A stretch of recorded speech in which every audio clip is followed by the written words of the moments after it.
बारामतीमध्ये हवा कोणाची, सुप्रियाताईंची की सुनेत्राताईंची? आम्ही पहिल्यांदाच सांगतो की बारामतीची निवडणूक ही पवार विरुद्ध पवार नाही, पवारांच्या विरुद्ध चुळ्यांची. हवा कोणाची काय नाही, पण वादळ महायुतीचं आहे एवढं मात्र महाराष्ट्रामध्ये दिसतंय. सहानुभूती महाराष्ट्रामध्ये कोणाबद्दलची असंच काही कारण नाही, कारण महाराष्ट्रातली जनता प्रत्येकाला ओळखते. लोकसभा निवडणुकीची रणधुमाळी सुरू आहे. पहिल्या टप्प्याचं मतदान प्रक्रिया जी आहे ती पार पडली असून आता इतर टप्प्यासाठी सगळेच राजकीय नेते हे आता तयारी करताना आपल्याला बघायला मिळत आहे. काही वेळापूर्वीच अजित पवार गटाचं जे जाहीरनामा आहे ते प्रसिद्ध झाले आणि आपल्यासोबत बोलण्यासाठी काही याच पक्षातले नेते आहेत. आपण त्यांच्याशी बातचीत करणार आहोत. हवा कोणाची हे आपण त्यांच्याकडनं जाणून घेणार आहोत. या ठिकाणी रुपाली चाकणकर, त्याचसोबत सुनील तटकरे आहेत. आपण त्यांच्याशी खरं तर बोलणार आहोत. सर, लोकमतमध्ये स्वागत आहे. कोणाची हवा आहे सध्या महाराष्ट्रामध्ये आणि तुमच्या मतदारसंघामध्ये? महाराष्ट्रामध्ये महायुतीचीच हवा आहे. माझ्या मतदारसंघामध्ये सुद्धा महायुतीचीच हवा आहे. स्वाभाविकपणाने माझीच आहे. नक्कीच. एकीकडे सहानुभूतीची हवा तर दुसरीकडे सत्तेची हवा, असं काही आहे का? कारण आता महाराष्ट्रामध्ये अशाच प्रकारे प्रचार कोणाबद्दलची, कशाबद्दलची सहानुभूती महाराष्ट्रामध्ये कोणाबद्दलची असंच काही कारण नाही, कारण महाराष्ट्रातली जनता प्रत्येकाला ओळखते. त्यामुळे सहानुभूतीचा विषयच नाही. महाराष्ट्रामध्ये आज महायुतीची लाट. नक्कीच. बारामतीमध्ये काय निकाल लागेल, खरं तर याकडे सगळ्यांचं लक्ष आहे. बारामतीमध्ये ग्राउंड पातळीवरती कशा पद्धतीने काम सुरू आहे, तिथे हवा पवारांची आहे की अजित पवारांची?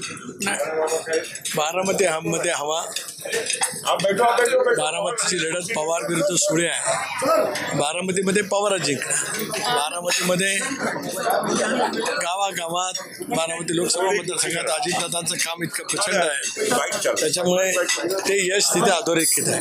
नक्कीच. तर बारामतीमध्ये सुळे विरुद्ध पवार अशी लढाई सुरू आहे, अशी प्रतिक्रिया आपल्याला तटकरे यांनी दिलेली आहे. आपल्यासोबत अजून काही नेते आहेत, आपण त्यांच्याशी खरं तर बातचीत करणार आहोत. ताई, खरं तर तुमच्यावरती या, तुम्ही सगळीकडे फिरतात, प्रत्येक मतदारसंघामध्ये तुम्ही जातात. महायुतीचे स्टार प्रचारक म्हणून आता सगळीकडे सगळे नेते फिरायला लागलेत.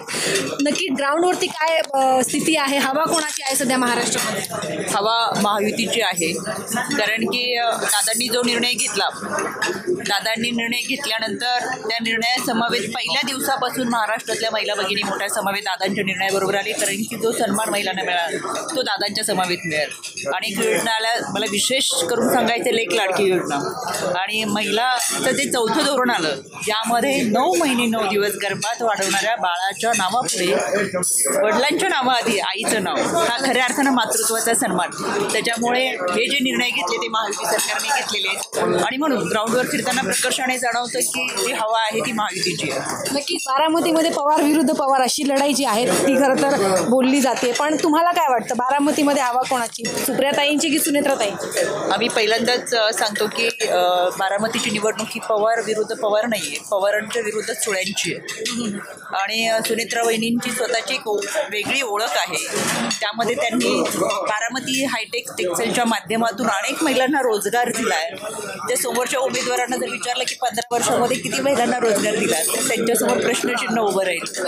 आणि अनेक उपक्रम वहिनींनी स्वतः राबवलेले आहेत. खऱ्या अर्थानं समाजातल्या प्रत्येक घटकांपर्यंत पोहोचण्याचं काम वहिनींनी केलं, पण कधी जाहिरात केली नाही आणि सेल्फी काढली नाही, त्याच्यामुळे त्या लोकांपर्यंत पोहोचल्या नाहीत, पण आता लोकांसमोर. आता तुम्ही असं म्हणालात म्हणून यालाच एक अनुषंगाने एक प्रश्न आहे.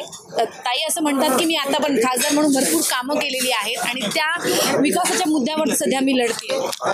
बाकीच्या कामांचं जाऊ देत, पण आमच्या खडक बसलेल्या नवले ब्रिजच्या संदर्भातलं जरी त्यांना विचारलं, आतापर्यंत 108 अपघात झाले, त्यामध्ये अनेकांचा मृत्यू झाला आणि त्यांना कायमचं अपंगत्व आलंय. काहींच्या घरातल्या कर्त्या पुरुषाचं निधन झाले, त्याच्यामुळे कुटुंब उघड्यावर पडले. याचं सुद्धा सोल्युशन त्यांना काढता आलं नाही. तिथं जाऊन त्यांनी केंद्र सरकारबरोबर चर्चा करणं अपेक्षित होतं किंवा त्यामध्ये दुरुस्ती करणं, पण तिथं येऊन त्यांनी अनेक वेळा भेट दिली, पण सेल्फी आणि फोटोशिवाय पुढे काही गेलेलं नाही. आणि त्यांनी केलेल्या कामाचा अहवाल पाहिला तर त्यातली निम्मी कामं ही दादांची कामं आहेत. त्याच्यामुळे महाराष्ट्राला खरं काय खोटं काय हे माहिती, वेगळं काही सांगायची गरज नाही. दुसऱ्यांची कामं आपल्या नावा म्हणजे तुमचीच आहे, महायुतीचीच हवा आहे. सर, काही वेळापूर्वीच तुम्ही महायुतीमध्ये अर्थातच अजित पवार यांच्या पक्षामध्ये पक्षप्रवेश केलेला आहे. काय वाटते, महाराष्ट्रामध्ये काय स्थिती आहे आणि अगदी निवडणुकीच्या काळात तुमचा पक्षप्रवेश? मला अतिशय आनंद आहे की मी राष्ट्रवादी काँग्रेस पक्षामध्ये प्रवेश केला. राष्ट्रवादी काँग्रेस पक्षाचे जास्तीत जास्त उमेदवार निवडून येतील माझी अशी पूर्ण खात्री आहे. आणि रायगडची सीट तर 100% निवडून येईल. रायगडची सीट तर 100% तटकरे साहेबांची निवडून. कुठलीही सहानुभूतीची लाट कोणाबरोबर नाही आहे. लोक विकासासाठी आता मतदान करणार आहेत आणि विकासाची कामं सगळी जी आहेत ती केंद्र शासनापासून राज्य शासनाच्या मार्फत होणार आहेत. बस एकच मुद्दा आहे. खूप खूप स्वागत आहे. हवा कोणाची तुमच्या मतदारसंघामध्ये किंवा महाराष्ट्रामध्ये? हवा कोणाची काय नाही, पण वादळ महायुतीचं आहे एवढं मात्र महाराष्ट्रामध्ये दिसतंय. आता महाराष्ट्रामध्ये फिरत असताना वेगवेगळ्या मतदारसंघामध्ये मोदी साहेबांच्या नेतृत्वावर विश्वास ठेवून लोक परत एकदा या देशाचे पंतप्रधान म्हणून त्यांना संधी नक्की देतील हा विश्वास आहे. तर आपण बघितलं तर हे सगळे नेते या ठिकाणी जमलेत आणि महाराष्ट्रामध्ये महायुतीची हवा असून बारामतीमध्ये सुळे विरुद्ध पवार अशी लढाई आहे. रायगडमध्ये सुद्धा आमचाच उमेदवार निवडून येईल अशा प्रकारे हे नेते जे आहेत आता विश्वास व्यक्त करताना बघायला मिळत आहे. सीमा आढे, लोकमत डिजिटल, मुंबई.